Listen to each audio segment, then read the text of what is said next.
राधे राधे। राधे राधे महाराज जी। महाराज जी, ये तंत्र मंत्र कुछ लोगों के ऊपर लोग कर देते हैं, क्या ये ऐसा सच में होता है? ऐसा कुछ वैसे ऐसे विधान हैं जो तांत्रिक हैं, जो मंत्रों के ज्ञाता हैं, इसमें मारण है, वशीकरण है, उच्चाटन है, ये इसके विधान है। लेकिन ये उन्हीं के ऊपर काम करते हैं जो भगवान का भजन नहीं करते। जो भगवान का भजन करते हैं उनके ऊपर काम नहीं करते। जैसा कि आपने स्क्रीन पर देखा कि श्रीहित राधा के कुंज आश्रम के पीठाधीश्वर श्री प्रेमानंद जी महाराज जी ने क्या कहा।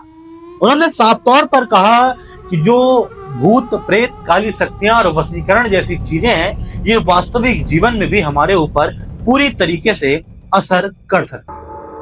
प्रेमानंद जी ने कहा कि अगर दुनिया में पॉजिटिव एनर्जी है तो कहीं ना कहीं नेगेटिव एनर्जी भी है। अगर कहीं दैवीय शक्ति है तो कहीं ना कहीं शैतानी शक्ति भी जरूर है, और हमारे जीवन में कभी न कभी वो असर करती जरूर है। भूत प्रेत के बारे में प्रेमानंद जी ने क्या कहा, ये आज के इस वीडियो में बिल्कुल विस्तार से चलिए समझते हैं कि क्या भूत और प्रेत जैसी शक्तियां वास्तव में होती हैं।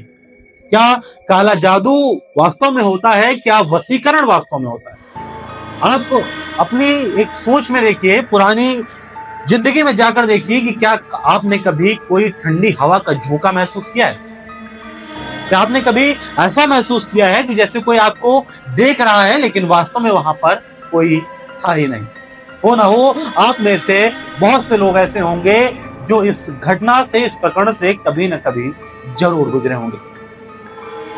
किसी ने भूत को जरूर महसूस किया होगा, किसी ने आत्मा को जरूर महसूस किया होगा। यह हो सकता है किसी ने यह महसूस किया होगा कि किसी ऐसे स्पेसिफिक इंसान के लिए वो कुछ ज्यादा ही व्याकुल रहता है, या जैसे उसके नियंत्रण में काम करता है। तो चलिए शुरू करते हैं और जानते हैं कि आखिरकार धार्मिक मान्यताओं, हिंदू पुराणों और अन्य धर्मों के हिसाब से भूत प्रेत और काली शक्तियां क्या है। चलिए शुरू करते हैं। नमस्कार दोस्तों, मैं अभय मिश्रा, आप देख रहे हैं यूनिवर्सल। सबसे पहले बात करते हैं हिंदू धर्म। हिंदू धर्म में एक योनि होती है जिसे हम प्रेत योनि कहते हैं। प्रेत योनि का मतलब यह होता है कि जिस व्यक्ति की मृत्यु अकाल मृत्यु होती है, या एक्सीडेंट में मृत्यु होती है, या ऐसी मौत होती है जिसके कुछ काम अधूरे रह गए हों और उन काम को पूरा करने के दौरान उसकी मृत्यु हो गई, तो ऐसे जो व्यक्ति हैं उनको प्रेत योनि दी जाती है। गरुड़ पुराण में इसका विस्तृत वर्णन मिलता है। कहा यह जाता है कि मृत्यु के बाद 16 दिन के अंदर अगर किसी इंसान को मुक्ति नहीं मिलती है तो वो 100% प्रेत योनि में चला ही जाता है। यानी कि हमारे हिंदू देवी देवता, हिंदू शास्त्रों के अनुसार यही मान्यता है कि अगर किसी की अकाल मृत्यु होती है तो उसे प्रेत योनि मिल जाती है। जबकि बौद्ध धर्म में यह मान्यता है कि अगर किसी व्यक्ति की अकाल मृत्यु हो जाती है तो उसके बाद से वहीं पर उसका जीवन समाप्त हो जाता है, क्योंकि आत्मा अजर अमर है और वो कहीं ना कहीं इस दुनिया में रहती ही है, लेकिन उसका भूत और प्रेत से कोई वास्ता नहीं। वहीं अगर बात करें इस्लाम धर्म, तो इस्लाम धर्म में भी शैतानी शक्तियों का दावा किया जाता है। कहा यह जाता है कि इस्लाम में भी शैतानी शक्तियां कभी न कभी अपना रूप दिखाती हैं और ये जिन के रूप में आती हैं।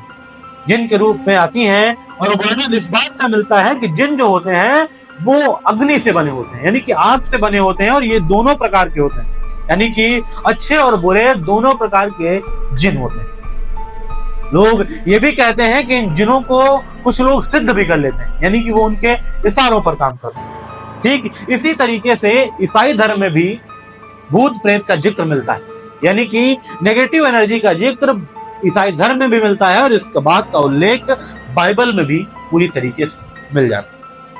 अब बात करते हैं वशीकरण की, एक ऐसी विद्या जो बहुत गिने चुने लोग करते हैं। कहा यह जाता है कि जो वशीकरण होता है ये हिंदू धर्म में नवरात्रि, अमावस्या और ज्यादातर रात में सक्रिय होता है।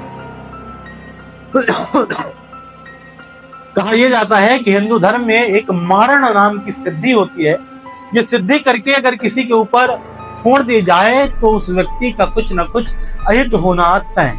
कहा यह भी जाता है कि अगर ये सिद्धि एक बार सिद्ध कर दी जाती है तो हो सकता है जिसके ऊपर ये छोड़ी जाए उसकी मृत्यु हो जाए, और अगर किसी कारण बस वहां से पलट जाती है तो जो व्यक्ति इसकी सिद्धि करता है उसकी मौत हो जाती है। बंगाल में आज भी काले जादू का एक बृहद रूप देखने को मिलता है। एक बड़े स्तर से बंगाल में एक काला जादू मिलता है जो दुश्मनों की हानि, अपने बिगड़े कामों को बनाने, धन की प्राप्ति, ऐसे अनेक कार्यों के लिए लोग काले जादू में भरोसा करते हैं। अब जानते हैं कि आखिर प्रेमानंद जी महाराज इसके बारे में क्या कहते हैं। प्रेमानंद जी कहते हैं कि जो भूत प्रेत शैतानी शक्तियां होती हैं ये असर तो करती हैं, और सबसे पहले सबसे जरूरी बात ये होती है कि अगर कोई व्यक्ति ये मानता है कि वो मुस्लिम धर्म का है तो उसके ऊपर जो हिंदू व्यक्ति अकाल मृत्यु मरा है, अगर वो प्रेत योनि में है तो उसके ऊपर असर नहीं करेगा या उसको क्षति नहीं पहुंचाएगा। ये बिल्कुल भूल जाइए, क्योंकि आत्मा एक होती, वो किसी धर्म, किसी जाति, किसी वर्ण को देखकर नहीं रहती। वो किसी पर अगर किसी को क्षति पहुंचाती है, पहली बात तो बहुत रेयर केसेस में ऐसा देखने को मिला है जब किसी ऐसी नकारात्मक शक्ति से किसी को कोई नुकसान हुआ। वो सिर्फ अपने बिगड़े कामों को बनाने के लिए इस धरती पे रहती, और जैसे वो काम पूरे हो जाते हैं उसके बाद वो मुक्त हो जाती है और आत्मा परमात्मा में विलीन हो जाती है। तो सबसे पहले इस भ्रांति को निकाल दीजिए। प्रेमानंद जी एक कहानी सुनाते हैं, कहते हैं बहुत पुराने समय की बात है, एक व्यक्ति था, तांत्रिक था, जो अपनी तांत्रिक शक्तियों में बहुत बड़े स्तर पर एक सिद्धि प्राप्त कर चुका था। लोग कहते थे कि इसके इशारे पर दुनिया नाचती, और प्रभु शालिग्राम की एक छोटी सी बटिया होती है, इसकी हम हिंदू लोग पूजा करते हैं। वो हमारे लिए एक पहचान का प्रतीक है, और वो तांत्रिक रात के अंधेरे में सिद्धि प्राप्त करके उस काले पत्थर को अपने हाथ के इशारे से नचाता। लोग बहुत अचंभित हो जाते थे, देखते थे कि कोई व्यक्ति भगवान को कैसे नचा सकता है, और वो स्वयं को दावा करता था कि वो ईश्वर का परम भक्त है, अनन्य भक्त है। कुछ दिनों के बाद एक संत उस गांव में पहुंचते हैं, अपना डेरा डालते हैं, प्रवचन सुनाते हैं। गांव के लोग उनके पास पहुंचते हैं और कहते हैं कि आप तो कुछ भी नहीं है, एक भक्त हमारे यहाँ आते हैं, वो ज्यादातर इन दिनों पे आते हैं, जिस दिन पर भी वो आता था बताया कि वो इस दिन आते हैं, और एक शालिग्राम की मूर्ति है उनके पास, भगवान उनके इशारे पे नाचते हैं। इसे कहते हैं भक्त के वश में होना। भगवान, अगर आपके वश में भगवान है तो सामने मूर्ति है, इसे चलाकर दिखाइए, अपने इशारे पर नचा कर दिखाइए। वो एक सिद्ध संत थे, उन्होंने कहा अगर कोई भक्त ये दावा करता है कि भगवान उसके इशारों पर चलते हैं और वो भगवान का प्रदर्शन करता है तो वो भक्त हो ही नहीं सकता, 100% कोई ढोंगी है। अगली बार जब वो आए तो मुझे बताना, मैं आकर देखूंगा कि आखिर कोई प्रभु को कैसे अपने बस में कर सकता है, उस परम शक्ति को अपने बस में कैसे कर सकता है। कुछ दिन बीतते हैं, वो संत वहीं डेरा डाले हुए थे, उस तांत्रिक का इंतजार कर रहे थे। कुछ दिनों बाद वो तांत्रिक गांव में आता है, लोग इकट्ठा होते हैं, पूजा पाठ होती है, और फिर वही अपने सामान से शालिग्राम की बटिया निकाल कर रखता है, हाथ घुमाता है, बटिया नाचने लगती है। सब देख के हैरान। बाबा को बताया जाता है कि वो तांत्रिक आ गया है और वो भगवान को अपने इशारे पर नचा रहा है, चलिए देखिए चल के। तो बाबा आते हैं, बाबा जैसे ही बैठते हैं वो बटिया वहीं थम जाती है, बटिया वहीं रुक जाती है। शालिग्राम का स्वरूप नहीं था, वो एक छलावा था जो वो लोगों के सामने बना कर रखता था। बटिया वहीं रुक गई। बाबा ने कहा कि अब नचाओ हाथ पे, देखें कि कैसे भाई भगवान तुम्हारे इशारे पर नाचते हैं, कितने बड़े भक्त हो तुम कि तुम्हारे सामने भगवान प्रदर्शन कर रहे हैं, अपनी रोजी रोटी के लिए तुम भगवान का प्रदर्शन कर रहे हो, भगवान तुम्हारे बस में, नचा कर दिखाओ इस बटिया को। तांत्रिक लाख प्रयास करता है, वो बटिया नहीं उठती। गांव वाले समझ जाते हैं कि तांत्रिक ढोंग कर रहा है और वो उसे भगा देते हैं वहां से। तांत्रिक को वहां से भगाया जाता है। तांत्रिक बहुत गुस्से में कि वो बाबा आ गया, सारा बना बनाया खेल बिगाड़ दिया, लोग हमें देखते थे, पैसा मिलता था, खाना मिलता था, अन्न अनाज मिलता था, और उस बाबा के चक्कर में सब बिगड़ गया। धीरे धीरे अमावस की रात आती है। अभी जैसे मैंने स्टार्टिंग में बताया, एक मारण नाम की सिद्धि थी, उसने उस सिद्धि को किया और बाबा का नाम लेकर छोड़ दिया, जाओ सत्यानाश करो।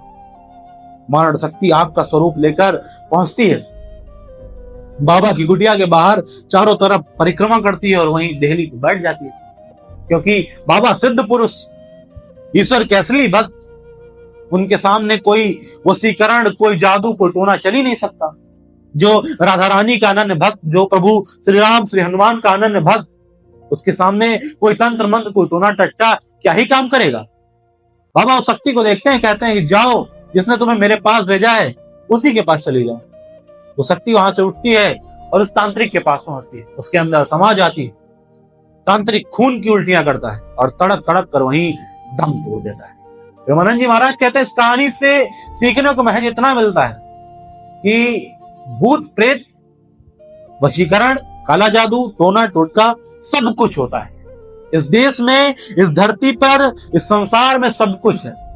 पॉजिटिव एनर्जी के साथ साथ नेगेटिव एनर्जी भी भरपूर मात्रा में है, लेकिन वो नेगेटिव एनर्जी किसी ऐसे व्यक्ति के ऊपर असर नहीं करती जिसके अंदर जरा सा भी भक्ति भाव होता है।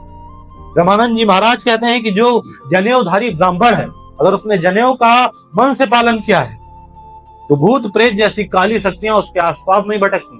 प्रेमानंद जी महाराज कहते हैं कि जो व्यक्ति नियमित रूप से हनुमान चालीसा पढ़ता है, भूत प्रेत उसके पास नहीं भटकते।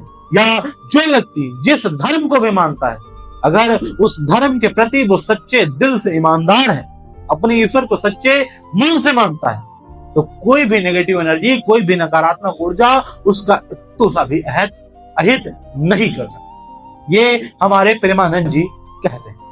इसके वीडियो के बारे में आपका क्या ख्याल है, ये हमें कमेंट बॉक्स में जरूर बताइएगा कि क्या आपने कभी महसूस किया है किसी नकारात्मक ऊर्जा को, किसी नेगेटिव एनर्जी को, या भूत प्रेत, या किसी ऐसे इंसान को जो वास्तविक जीवन में आपके साथ है। आज के इस वीडियो में बस इतना ही। मिलते हैं फिर किसी और वीडियो में ऐसी किसी कहानी के साथ, ऐसी किसी रहस्य के साथ। तब तक के लिए धन्यवाद।